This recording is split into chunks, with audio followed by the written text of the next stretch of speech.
Welcome back, class. We are now jumping into chapter 7, which is called photosynthesis. Now, photosynthesis, like we talked before, is something that plants do. So this is how plants are able to get their energy instead of consuming energy. So we saw with cellular respiration. So plants also have mitochondria like we see in cellular respiration, but they need to be able to get their sugars. And so we're going to see how plants create their sugars through sunlight in the process called photosynthesis. In fact, to kind of start things off, we are going to give ourselves a good definition of photosynthesis.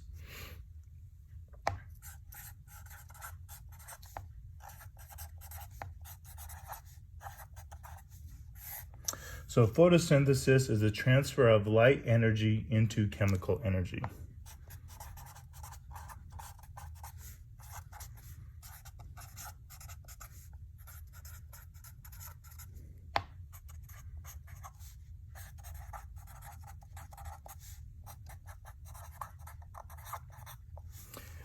So once again, we've talked a lot about energy and how it transfers from one form to another, and we're going to see that here again. So the transfer of light energy, how do we create light energy into chemical energy? So chemical energy is energy that is formed in those bonds. And so specifically, our chemical energy here is going to be our sugar. And so we're going to see how we can create light into sugar. And so there's a couple things we're going to do. So we have a formula. So this formula, you'll notice, is the exact opposite of our cellular respiration formula. So this time we're going to start off with 6 CO2 plus 6 H2O. And then we're going to end up with C6H12O6 and our oxygen, O2. So really, the formula for photosynthesis is exactly the opposite of the formula we see for cellular respiration. So make sure you understand which is which. Realize that for cellular respiration, you think of that humans, we only can do cellular respiration, so we need the sugar and the oxygen, so those will come first. But for plants, they're going to take in the carbon dioxide and the water. And there's one other thing that we're missing here that's also part of this, and this is our light energy.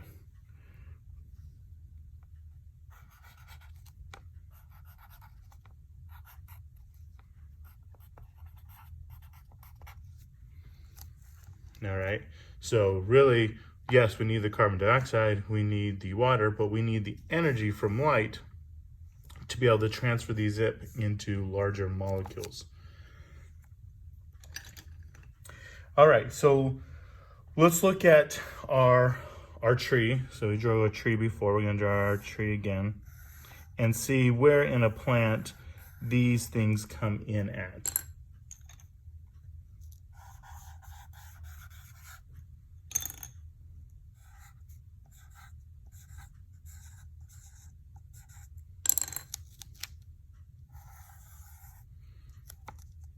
All right, so here's our tree.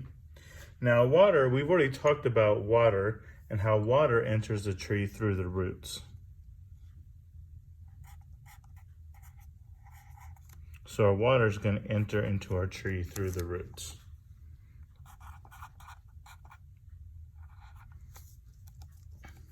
All right, so what about our CO2? So we as humans, or as animals, we inhale and exhale oxygen and exhale CO2. Well, plants do the same, but they do it on the opposite end, and they do that in their leaves.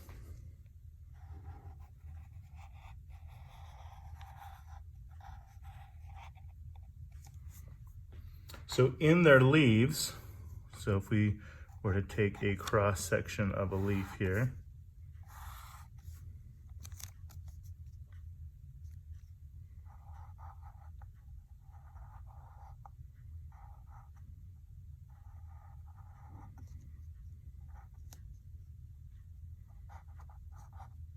they will have these cells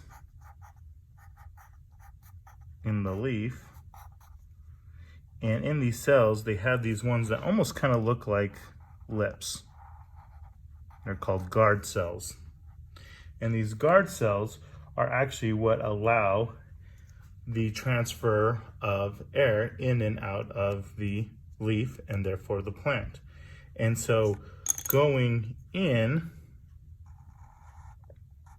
you have your CO2, and coming out, you have your O2, your oxygen. So your carbon dioxide enters in through this, and the oxygen exits through this. All right, so we call this hole right in here, we call that the stomata.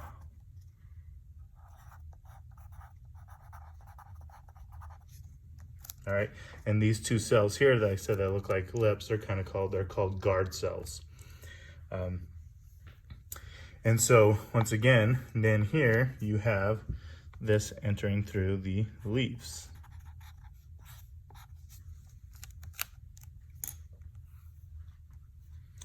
All right, and then lastly, where does our light enter in at? Well, our light also is going to enter in our leaves, or really pretty much any green part of the plant.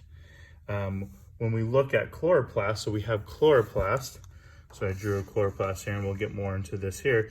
But our chloroplasts are green. And the reason they are green is they have these things called chlorophyll molecules that absorb light energy. And so that light will come in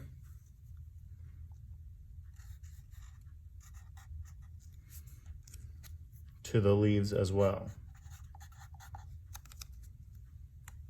Or really, like I said, any green part of the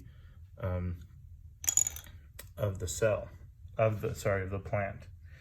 Now, so when you think of color, you think of, you're probably wondering, okay, so why are the chloroplasts green, and why is it only the green parts of the plants that absorb the light rays? And the reason for that is when you think of color, so let's say if we took a prism. You guys have probably seen this in science classes before. So you have this prism, it's this nice piece of glass. Looks kind of like a pyramid. And if you were to shine white light through it, what ends up happening is you have this refraction of that light. So that white light then turns into your rainbow.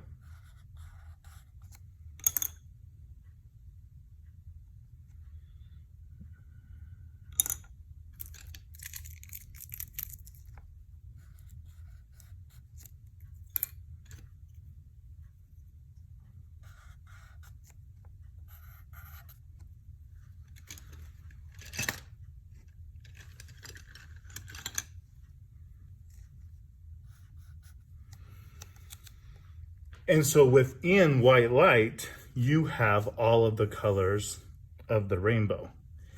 And so what ends up happening is anything that we see, like today, you probably can't see, but I'm actually wearing a very red shirt. All right. So what's actually happening is when white light or the sunlight or the light from the classroom in here hits my shirt, it's going to absorb all of the colors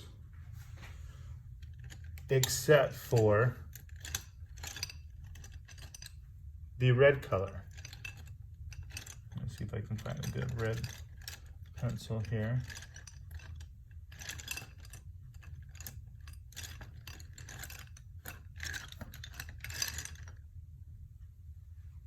Okay, let's see. So here's my shirt. It's not quite red, but close enough.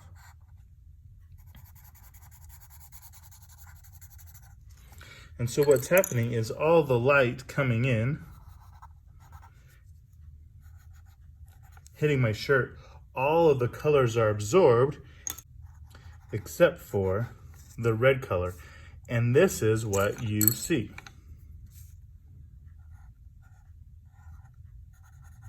So your eyes, they see that my shirt is red because the only color that's being reflected is red. So that's the only color you see, where all the other colors of the rainbow are being absorbed by the shirt and the pigments inside the shirt.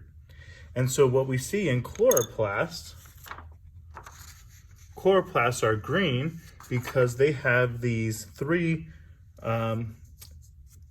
chlorophyll molecules.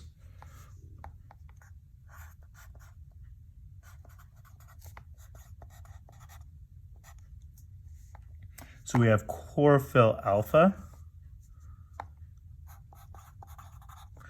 and chlorophyll beta. And so these are molecules that absorb all the colors of the rainbow. So they will absorb blue and purple and red. And then beta is going to absorb blue and orange and yellow. And so these two molecules are absorbing all of the colors except for green. So they absorb these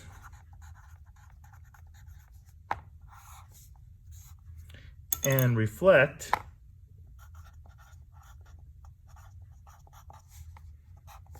green. And so that's why most plants that you see are green, or at least the parts of the plants that do photosynthesis are green, because those chloroplast molecules inside the cell, there's so many, in so many of them inside the cell that you will find in those plant cells for like their leaves and maybe sometimes their branches and stuff like that. And their whole job is to absorb all of these other colors and reflect green. And the reason why they're reflecting green, because green is not as high as a frequency, and the energy that comes from these higher frequency colors, they're going to use that here to do our photosynthesis. Now there is one more chlorophyll molecule. That one is called carotenoids.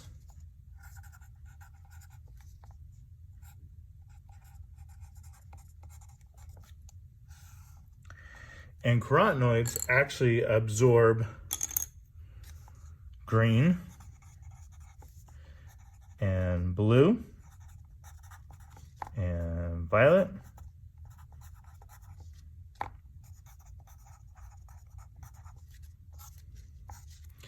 and they reflect orange and red and yellow. But our carotenoids there's very little bit amount of them. But when it becomes fall in some plants, what happens is those plants are going to go into hibernation. And as part of hibernation, they're not going to be doing any photosynthesis, because when they're in hibernation, they don't need to constantly be making energy. So what they do is they take these chlorophyll alpha and chlorophyll beta molecules and they reabsorb them and they repurpose them. So remember our lysosomes will go in and actually break down these chlorophyll molecules. And the only chlorophyll molecule left now is our carotenoids, like I say carotenoids, because carotenoids carrots are orange. And so what we see is in the fall, when you have plants that start to lose their leaves, their plant colors change from green to orange, red, and yellow, because now you have these carotenoids that are the only chlorophyll molecules in those leaf cells, because these ones got absorbed by the leaves and got repurposed. And now instead of showing green, you see fall color leaves, your orange, your red, and your yellows. So that is kind of just your brief introduction to photosynthesis. Now what we're going to look at is our chloroplast. So we're going to know a little bit about our chloroplast. So remember, we talked about how our chloroplast is the the bakery of the cell. And the reason why it's bakery is because they create sugar, so they create food. And we got to learn a couple things about the chloroplast. So here we have our membranes around the chloroplast. They're not as important, but just mainly keeping the boundary of the chloroplast. Then we have what we call these thylakoids. So that's each one of these kind of circles here is a thylakoid, and they have a membrane here. So these are little membrane thylakoids, and we stack these all up on each other, and when we stack them all up on each other, we call those grana. So that's G-R-A-N-A, grana, and that's our thylakoids. And then inside the cell, we have like this gushy like watery substance. We call that the stroma. So that's all this other area here is called the stroma. And so when we look at photosynthesis actually happening, we're going to be talking about these different areas within the chloroplast, and we'll kind of keep bringing this back, kind of like what we did with the mitochondria. So when it does come to photosynthesis, so cellular respiration had 3 phases. Photosynthesis has 2 phases. And those 2 phases are going to be, first, the light cycle, and then second, the Calvin cycle, which is often called the dark cycle. And so the light cycle, we call light cycle because this is where light is used. And then the Calvin cycle, we refer to it sometimes as dark cycle because there's no light used. So we're saying, okay, yes, photosynthesis is still happening, but we've already used up the light part. We don't need to do that again. And we're going to follow this formula, kind of like we did for cellular respiration, to find out when we are using these things and what are going to be the major products of our light cycle and our Calvin cycle or dark cycle. All right, so our first cycle is going to be the light cycle. And now you're probably looking at this like, wow, this kind of looks similar to our electron transport chain we saw in cellular respiration. And yes, it is a bit similar, but it does have some differences. So there's still going to be 4 proteins here, where you can see 2 of these proteins kind of look very different. And then we're going to see some differences in them. And then one thing we need to do is we show here that these are our membranes, once again.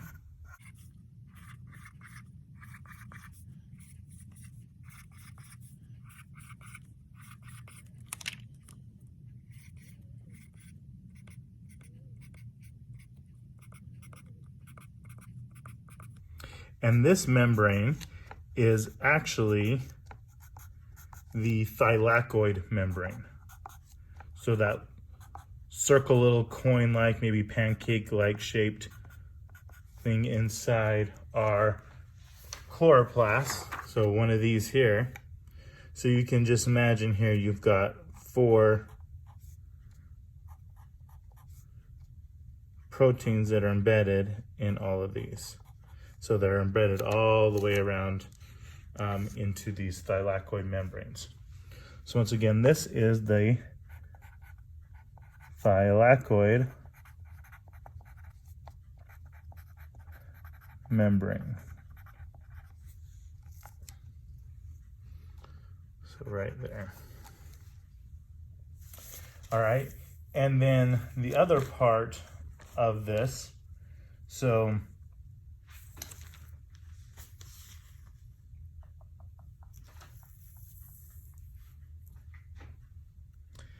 the top part here is going to be our inside the thylakoid.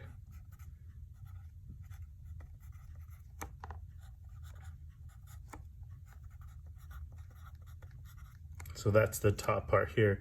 And the bottom part here is going to be our stomata. So going back to our picture here, we can see here that this here is the inside of the thylakoid, so that's this upper part here. And then the lower part is going to be our stomata, or stoma.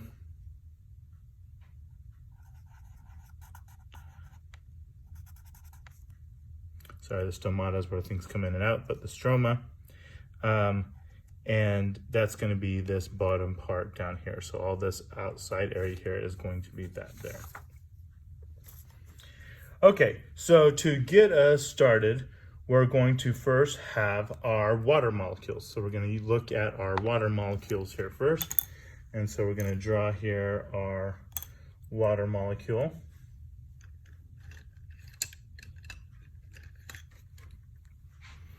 Remember, water is 1 oxygen and 2 hydrogens. And it looks like that, right? Okay. And the first thing that's going to end up happening, so we're going to have our water molecule, and it's going to be hanging out by this first protein right here. And what's going to end up happening is we're going to get our first photon or beam of light. And so our light is going to come here, and each one of these little things are our chlorophyll molecules that we talked about, those alpha and beta.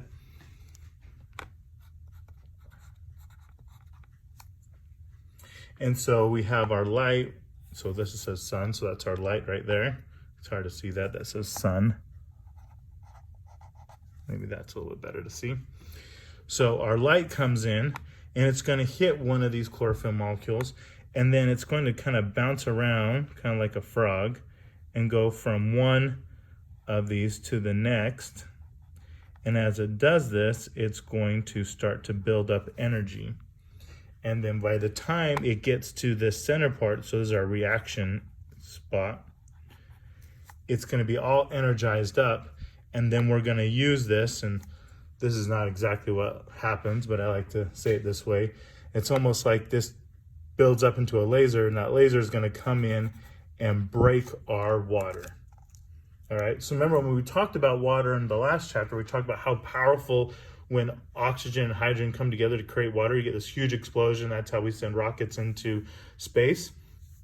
So if it takes a lot, if a lot of energy is released when you create water, you're going to have to use a lot of energy to break water. And so that's what the light is here for, is to the energy used to break the water. And so what ends up happening then is our oxygen comes out, and our hydrogens break off. We have our hydrogen protons again, because what happens is once we do that, we're actually going to steal the 2 electrons that were part of these hydrogens, and they're going to go in here. So our 2 electrons are going to go there. And then what's going to happen is these 2 electrons, this guy's going to come pick them up and put them over into here. And if you remember in the electron transport chain, we use the electrons to pump hydrogen protons from one side of the membrane to the other. And we're going to be doing the same thing here. And remember, this type of action here, this is called active transport because it requires energy, because you're using the energy, the electrons, to power this pump to send these hydrogen protons up into the inside of the thylakoid. So leaving from the stroma, going into the inside of the thylakoid. Then these electrons are going to jump on here, and they're going to go in here. And last time we talked about how we wanted to take energy away from the electrons all the time so that we could then not only use that energy to pump hydrogen protons across and then make our ATP, but we also wanted it so that those electrons had such a small amount of energy so that when they combined with the hydrogen and the oxygen to create water, it wasn't this huge explosion inside our cells. Well, this is a little bit different. We want to have fully energized electrons. And so what we're going to actually have is another beam of light come here, and the same thing's going to happen. It's going to move from chlorophyll molecule to chlorophyll molecule until it gets to this reaction center, once again here in the middle. And then that's going to shoot another laser beam. Once again, it's not really a laser beam, but it's just a good way to visualize it.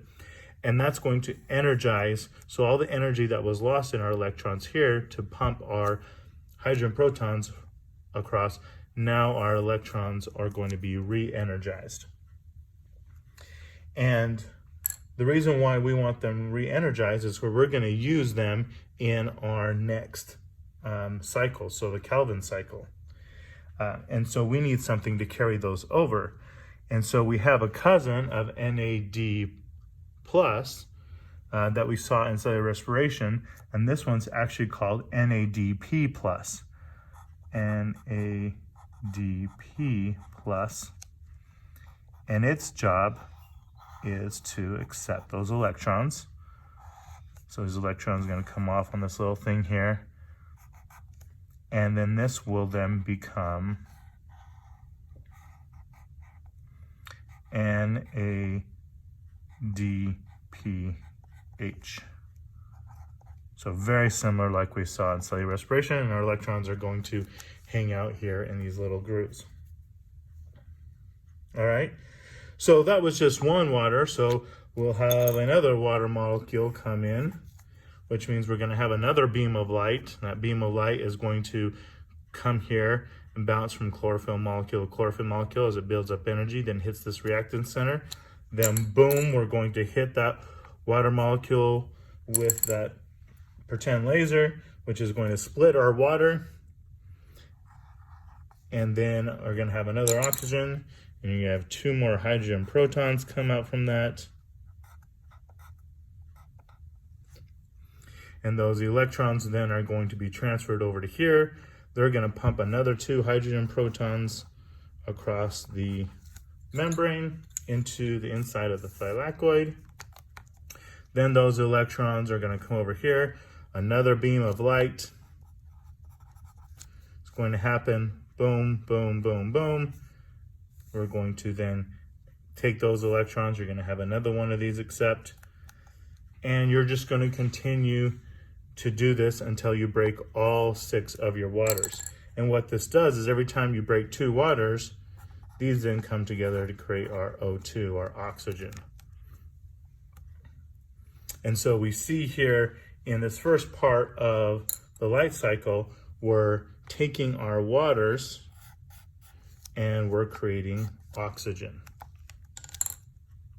So by the time we do this with break all of our waters, what you're going to notice is that we're going to have a whole lot of hydrogen protons up here from the splitting of our water, and then second from pumping hydrogen protons from the stroma into the inside of the thylakoid across the membrane.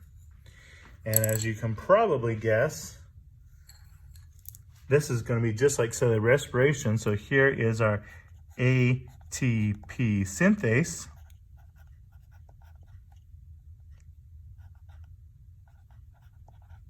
Protein. And once again, its job is to make ATP. And so we have this motor here that turns around, and it only turns around as when you have this high concentration of hydrogen protons. What happens when you have a high concentration of the same particle or molecule? It wants to diffuse. And since it can't go through the membrane, it then will go through our ATP synthase, and these hydrogen protons will start to make their way down here and diffuse using facilitative transport, right? Because this ATP synthase is the facilitator, this transport protein, facilitated transport to move down here. And what's going to happen is you're going to have your ADP and your phosphate, and they're going to come together to create ATP.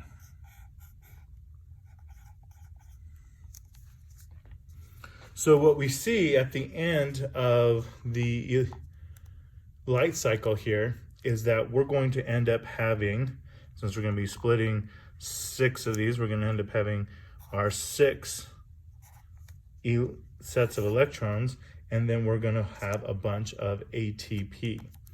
And these electrons in ATP are actually going to go in here in the stroma, so they're all made into the stroma. So once again, our stroma is the inside of our chloroplast, this inside area here, and they're going to go over to the Calvin cycle, and then we're going to see how these are used up then in the Calvin cycle.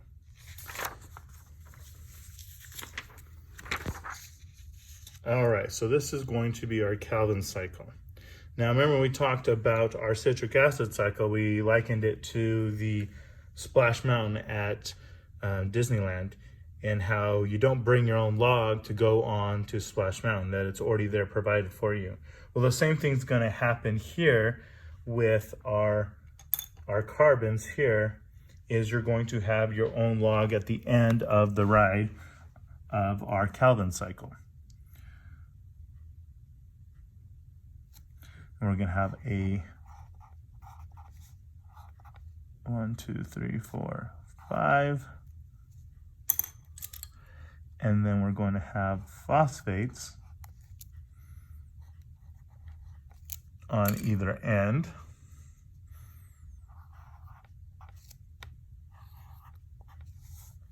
And there's actually 3 of these. All right, so kind of think that there's 3 logs that are going to be picking up 3 different passengers to go on to our cycle here. All right, so what we saw in the light cycle, that we used up our water and we got our oxygen. Well, since there's only 2 cycles, we know we're definitely going to be using our carbon dioxide here, and we're going to be creating our sugars. So we're going to see how that does. So to do this, we actually have our carbon dioxide, so our CO2 is going to enter right here, but we can only enter 3 at a time on the ride. And that's because there's only 3 logs here, so that each one of these logs is going to pick up one of our carbon dioxide molecules. And so they're going to enter in here, and it's going to end up having them placed. So here is our 1, 2, 3, 4, 5. There's our phosphate and our phosphate.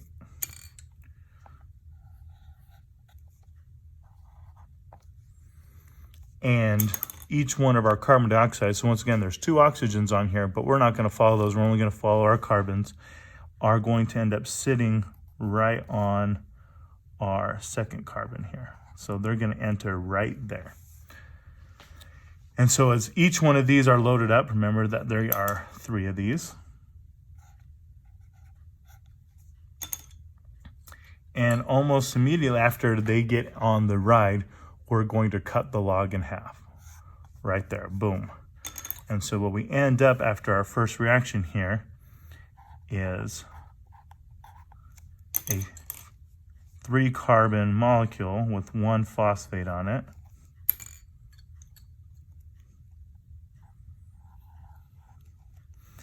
And we're going to end up with 6 of these, right? So if I cut here, there's 3 of these, so it's 3. And then we have 3, so that's a total of 6. So we're going to have a total of 6 of these 3-carbon molecules. And then what we're going to do is we're going to take some of the ATP that we created here in our light cycle that's already in the stroma. So this is actually happening in the stroma. So it's happening on this inside part here of the chloroplast. And it's going to have 6, since we have 6 of these, we're going to have 6 ATP, and they're going to phosphorylate the other end of our sugars here. And so we'll end up with 6 ADP.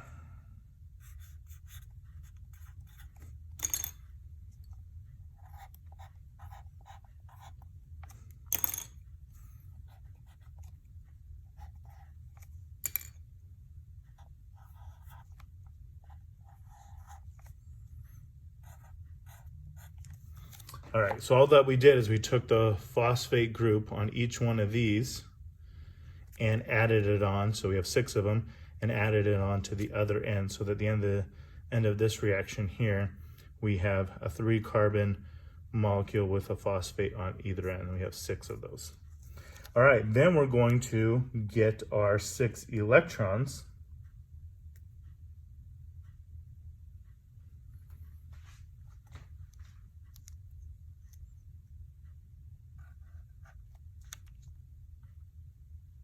Our 6, so remember here we created our NADPH.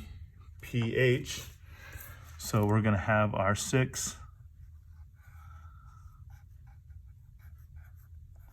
the electrons here on it, NADPH,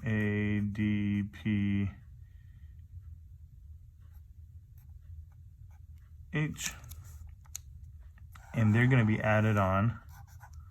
So this then turns into an empty one of these. So NADP plus. So we're putting the electrons that we stole from the water. So remember here we're doing the reverse of oxidation. We're taking these and putting them on the carbon dioxide to create our sugar. So we're taking those electrons, putting them here. What that does is that actually kicks off our 6 phosphates. Remember, because our phosphates are negatively charged, and we're adding on a bunch of negatives, so it's going to kick off those, so that we end up with, once again, 6 of these 3 carbon molecules with 1 phosphate.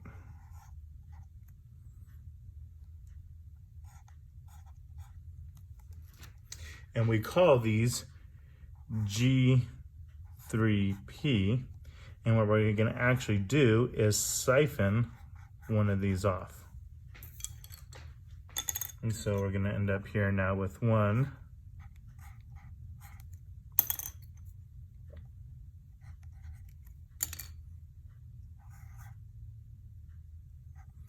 of those.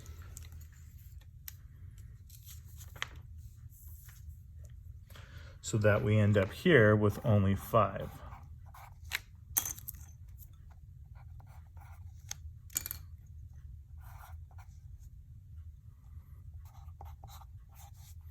So we took one of these, siphoned it off, these 5, and then we're going to have 3 more ATP.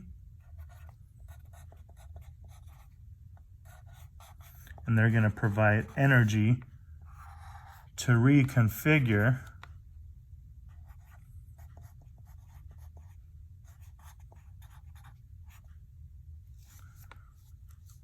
these 3 molecules into a these 5 3-molecule sugars into a 5 sugar 3 of those. So same amount there. We're just using this energy to reconfigure these into this form here, so that this log can then pick up our second pack of 3 carbon dioxides, right? Because we have a total of 6. And we just sent 3 through, so there was another 3 that were hanging out here waiting for their turn to go in. Now they go in and they go through the same process. Here we have our log coming up here, picks up, so there's 3 of those, picks up each one of these 3, sit right there, cut those in half, so we end up with 6 of these 3 carbon molecules. Then we're going to phosphorylate them using ATP. So now we have 6 of these 3 carbon molecules of phosphate on either end. Then we're going to take electrons, throw those on there. Those electrons are going to kick off the phosphate. So then you end up with another 6 of these G3P. Then we're going to siphon off another one. So now we have 2 of these. And then that's going to go here, another 3 ATP. Those are going to be rearranged and log, and now wait for our next set of 6 carbon dioxides to come in to go on the right. So for one whole cycle through this, we actually go through the Calvin cycle twice. All right, so in other words, for every 6 CO2, and 6 H2O that we go through the light cycle, we have to run through the Calvin cycle twice to add all those carbons on there. So we have those 6 carbons. So now those 6 carbons are here, and these 6 carbons then get put together. 1, 2, 3, 4, 5, 6. We now lose our phosphates, and now this is our sugar. So we've been able to create our sugar. So if you think back, so that's our sugar here. Our 6 carbons, 12 hydrogens, 6 oxygens. So those are all there too. We just haven't been following them there. So we see here that that is how we make our sugars, by going through the Calvin cycle twice, siphoning off one of these G3P each time, and then once we have 2 G3P, they can combine together to create our C6H12O6, our sugar. And so that's where we use up our carbon dioxide and make our sugar. All right, so that's photosynthesis. Pretty simple. Like I said, it's a lot of almost reversing what we saw in cellular respiration, or vice versa, however you want to look at it. So one of the important things you need to know about photosynthesis are what are the key things that we can take away. So when we look at our life cycles, we look at this with our cellular respiration. What are the most important things the products that we get from the life cycle? Well, those are going to be our electrons and our ATP, because our electrons and our ATP will then go over to the Calvin cycle, and we will use them to be able to create our sugar. So our most important product in the Calvin cycle is going to be our sugar. So in the life cycle, it's the electrons and the ATP, and then in the Calvin cycle, it's the sugar that are our most important products. And then some things to remember, just like we saw in the electron transport chain, we see active transport happening anytime we're using energy to pump things across the membrane. We call that active transport. And this is facilitative transport, using diffusion and facilitating a protein to facilitate that diffusion. So this is that facilitative transport that's happening here. So all these things that we learned about before are coming into helping us understand the big picture on how these things work. All right, that's the end of chapter 7, photosynthesis. We'll be doing our midterm exam, which will have questions from all the different chapters and some additional questions you haven't seen yet. And look forward to doing the review with you guys and answering any questions you might have from all the videos that we've gone over. Then after this, we'll be jumping into chapter 8.